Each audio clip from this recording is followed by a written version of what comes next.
Hey guys, welcome back to the NBTX Living Channel. My name's Chase Bradley. I'm Veronica Bradley. And today we're gonna talk about these Lennar tiny homes.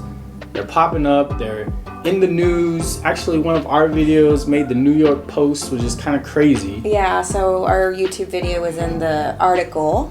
It's a pretty heated conversation. Some people are for it, some people aren't.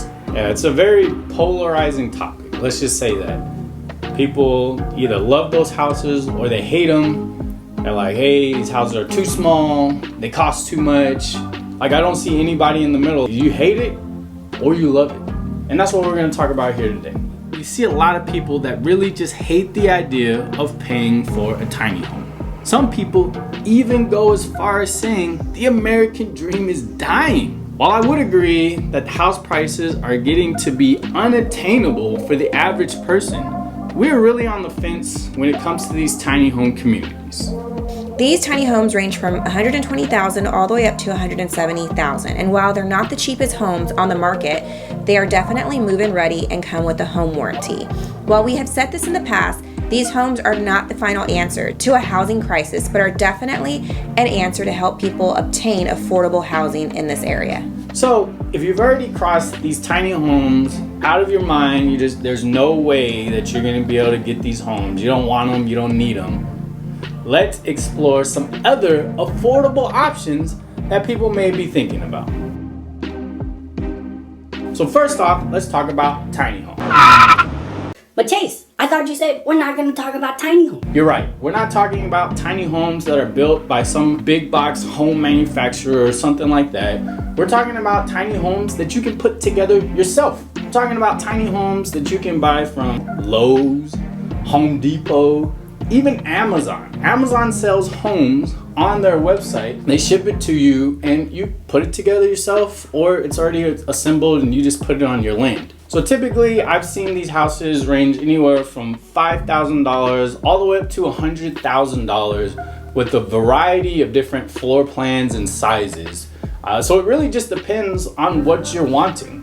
I've seen a lot of people also talking about, these houses are just sheds. I feel like they're a little bit more complicated than just a shed, but I've seen it. Some people, they'll buy a shed from, the aforementioned supply store, and they'll put it on their land, they'll outfit it, and they'll turn it into a tiny home, maybe like a 100 or 200 square foot tiny home, which they either rent out or they live in themselves. So you buy this home, which let's just say you bought a middle of the road home for around $30,000 or $40,000. And then you have no place to put it. So you have to buy land. Land in San Antonio and even the surrounding areas can be pretty expensive. Very expensive. Even for like a very small lot, less than a quarter of an acre lot, you're looking at sometimes $70,000, $80,000, over $100,000. In New Braunfels right now, if you're looking for a lot that's less than a quarter of an acre, so there's that, right? So you have to buy a place to put this home. Secondly, you can't just, I guess you could, but you can't just live in a home that doesn't have plumbing or electric in it. So you're gonna have to have somebody come out and do that, unless, obviously you're qualified to do it yourself. And on top of all that, there's these wonderful things called deed restrictions. And even though you're in an area that does not have an HOA or a POA, there's deed restrictions on all land, like at least here in Texas. When you purchase land, there's gonna be some deed restrictions written back in the day, and you're gonna see all these restrictions, and some restrictions will say we don't want there has to be a minimum square footage of a home, you can't subdivide plats, or there's so many things that you need to look at. So it's not as easy as everyone's like, hey, I can just go buy this, put it on land. If it was that easy, we would have done it already. We would have done it, we would have had some hunting ground and had a tiny home and escape out there. It's not easy because the city actually makes it hard. Now I think in some parts of Texas, because everyone's moving to Texas, I would say probably West Texas might have not as restrictive, right? Because they're trying to sell their land out there. But at least in our Central Texas area, it's just not realistic. And number 2, mobile homes. That's another option. So I feel like mobile homes and manufactured homes in our area, it's also restricted. There's some areas that will not allow them. And there's a lot of companies that sell them, and they kind of like say, hey, we'll find the land for you and whatnot, and they're just trying to sell the mobile homes. Also, it's actually not going to appreciate like a regular single family residential home. Not only that, the financing. So with government loans like FHA and VA, they're very restrictive. And I'm not a loan officer. We're not loan officers. We're realtors. But like from, our experience, we've seen like if it's not a double wide or if it's a single wide and if it has an elevation certificate and, it has to be moved once. If it's moved more than once, then it can't apply. So there's so many restrictions for it. And while, there are some really great looking mobile homes out there, and as long as you have the land and you're going to stay in it, it may work out.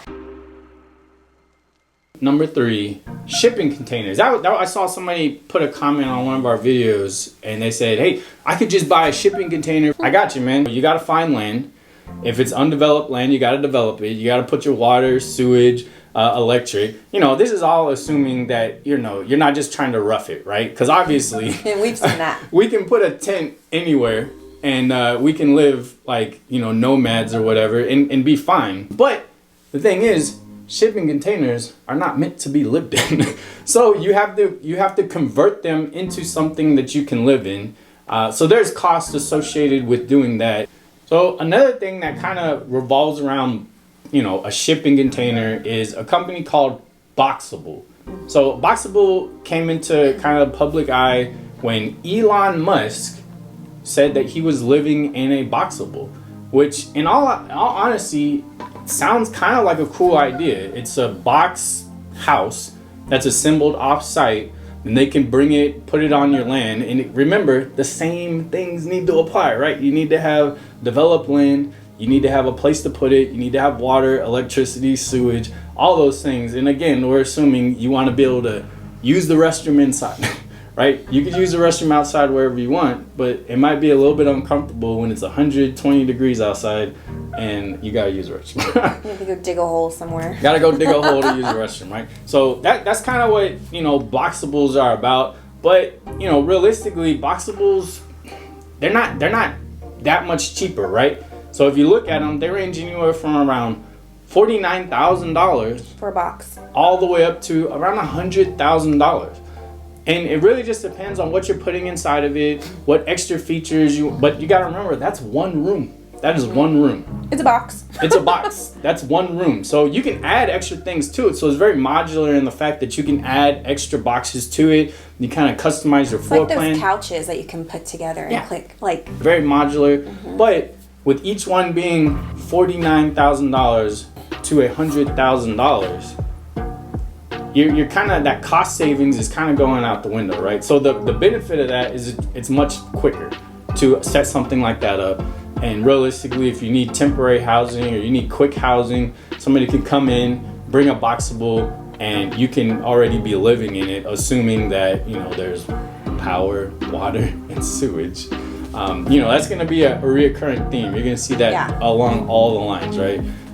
But yeah, Boxables, and as of right now, if you go on the Boxabl website, they're really not, advertising a price, just because there was a lot of things that were coming up, the cost of materials, the cost of shipping. Realistically, that $49,000 to $100,000, it could change, just depending on, economic factors. It's very similar to going to a builder and you want to do a dirt build, which means you want to pick your lot, you want to pick your floor plan, you want to pick some of the designs. They're like, okay, well, this is the bottom number. But everything you put into the home, you go to the design center and you pick like the upgraded cabinets and the upgraded countertops and the light fixtures, and then it's going to go up.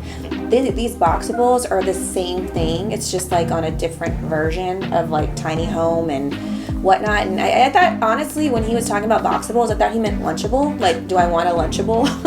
And I'm like, what is a Boxabl? But it's a thing. So definitely, that's not for everyone, but some people out there want a Boxabl. And number 4, another option for affordable living is older homes, like a fixer-upper home. And we actually bought an older townhome, 70s townhome. I feel like we got a good deal when the market was what it was. I felt like it was a good deal. But Lord have mercy, did we put some money into that baby. But it's a cute home. Definitely, yeah. So getting older homes, getting homes that need to be fixed up a little bit, definitely a way to save money when purchasing a home. So the only real issue, and she brought it up, is a lot of the time some of those older homes, depending on who lived there before and what their tendencies were, they just weren't maintained very well. So there may be some things that you'll have to bring up before you're actually able to live in there. We're not talking about, cosmetic, there's holes in the floor, there's paint. I'm talking about real structural things, right? So if they have termites, if there's foundation issues, if there's structural issues, like a beam is getting, falling down, issues with the roof, there's a lot of things that can happen. You think about a house that's been around for 50 years, that's 50 years of time that house could have stuff happen to it. And if nobody did anything to kind of mitigate those problems, you have 50 years of problems on your hands. And it's really like a 50-50 chance, because an inspector, a general home inspector, is going to go in and they're going to inspect the home, but they can't cut through walls. They don't have laser eyes to see oh, this beam's rotted out. They're going to do as much as TREC, which is the Texas Real Estate Commission's mandates them to do. But even after that, once you start taking things off, looking behind walls, it's a different ball game. So while it could be an affordable option, just keep in mind, we always say to have some cushion money, because your, electricity may not be up to par, and you might want to get some things up to code. So this is like our fifth option, right? There's a lot of options, but maybe not all of them are panning out, right? Now that we kind of shed some light on it may or may not be for you. It may not be for you. So the fifth option here is 3D printed homes. It's a thing. It is a thing, and we actually have them here in Texas. There's a little place called Georgetown. I don't know if you know of it or not. Georgetown, I got a ticket there for speeding. And I'm like, this is one of my younger days. Keep going. But Georgetown actually has a 3D printed community. It's called Wolf Ranch, and like I said, it's in Georgetown. And you would think, hey, you're not having to pay a lot of money for somebody to come in there and build it and do things like that. So, potentially these houses are going to be a lot cheaper. Wrong. These houses are not cheaper. These houses are actually kind of on par with the average price in Georgetown right now. Which is high. Yeah, for us, it's definitely high. So it's anywhere from about $469,000 all the way up to $578,000. That's average. And that's like right around their average price in Georgetown right now. It seems like a really, really cool idea, right? And again, that's one of those things that can really cut the cost of production down. I don't think it is, but you know what? I'd rather flip a home, but okay. 3D printing is the future. I'll just say that 3D printing is the future. And I'm an old soul. It's hard for me to download apps, so it's hard for me to get on this concept. It's there though, and it's for some people. Yeah. So, like I said, the technology is there. Once the technology gets better, progresses on, I could really see those homes potentially coming down in price. And realistically, they may be that price because they're in that area, and that's kind of like the average price in that area. So they're not gonna underprice the home just because it's a new technology, right? This is a business trying to make money, so they're gonna price their homes kind of on par with what everything else is around. So I'm wondering if is this the future, things that our kids are gonna do and take over the engineer jobs? Do you need an engineer degree to do 3D printed homes? I don't know. Do you? Maybe. I think I'm onto something. I'm just joking. And our final affordable home options are automobiles that are like RVs or vans. And I live in a van down by the river. Buses. And I think it's a great option. We're not in that season yet. We've always talked about when we get older, we're gonna get an RV and go everywhere. Where are you gonna park the RV? Does your subdivision allow you to park it there? If you can't park it there, you're gonna have to store it at a facility. There's RV parks everywhere. You have to pay a fee to go to the RV park. So yeah, you can't just pull up into a Walmart and sleep. I'm sure, maybe, they're gonna come knock at your window, making sure you're okay. So it's a good concept, but people are like, oh, we can just live out of a bus and not pay that much for the tiny home. Okay, well, does your bus have plumbing too? And if it does, where are you going to empty that out? There's so many things that. It's affordable. Okay, I think it's people's seasons. If they travel the world or the country, I think that's great. But you're going to run into hiccups to where you're going to store that thing unless you're living in it 24/7, and then you have to maintenance it too, right? So there's just like a lot of things, a lot of options out there. We're just kind of bringing them to you. Yeah, definitely. So we see it all over YouTube, all over the internet, people converting old buses, old vans, whatever, into livable space. And I think that's a really awesome, cool idea. But you know, you got to think about the cost associated with that. If you're not a super handy person, you're probably going to have to contract somebody out to do that, right? So there's a cost associated with that. And it varies widely. So you could buy vehicles that are already set up and pre-set up for you to live in them, right? So you think about like a travel trailer, think about an RV. They even have these vans that are already set up for you to be able to live inside of them. But those, surprisingly enough, are pretty expensive. There is a girl I follow on Instagram, and they do this. They redid their van, and they go to like travel centers to shower, or like they go to Airbnbs to or they'll go visit friends and go shower at their house. So like that's their season. I'm sure one day they're not gonna do that for the rest of their life, and if they do, then great. I'm living vicariously through your post, and I'm here for it. But like people have to report to work. They don't all work from home, and they work from home. This couple works from their home, their temporary home. I don't know what you'd call it, but I think we see that and everyone thinks like, oh, let's do that, but it's actually very hard. There are a lot of different options to try and save money for housing, and today we looked at a few of the ways that people are trying to beat the high cost of housing. With all things considered, having a company build a tiny home will take away a lot of the stress and worry about securing housing, and as much as we wish we can control the price, it just really isn't within our means to do so.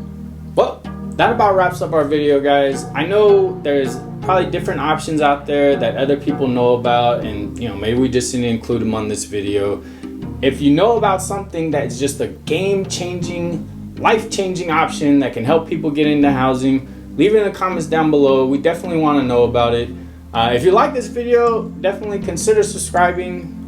But if not, and you're really just interested in the Central South Texas area, you want to find a home regardless of the size, y'all need to reach out to us, call us, text us, and email us, because we're going to help you live your best life here in New Braunfels, San Marcos, San Antonio, Seguin, the Hill Country, whatever you choose, we're going to help you. That's right, guys. Until next time.